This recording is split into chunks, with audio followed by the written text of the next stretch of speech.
নমস্কার। আজ 25শে বৈশাখ। আজ কবিগুরু রবীন্দ্রনাথ ঠাকুরের জন্মদিন।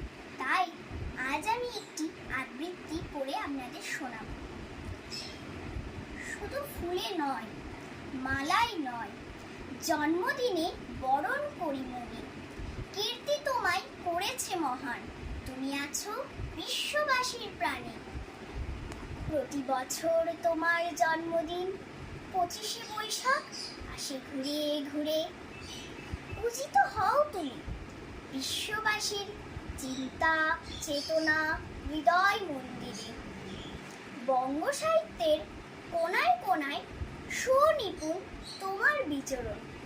জন্মদিনে গানে ও কবিতায় আমরা করি তোমায় স্মরণ।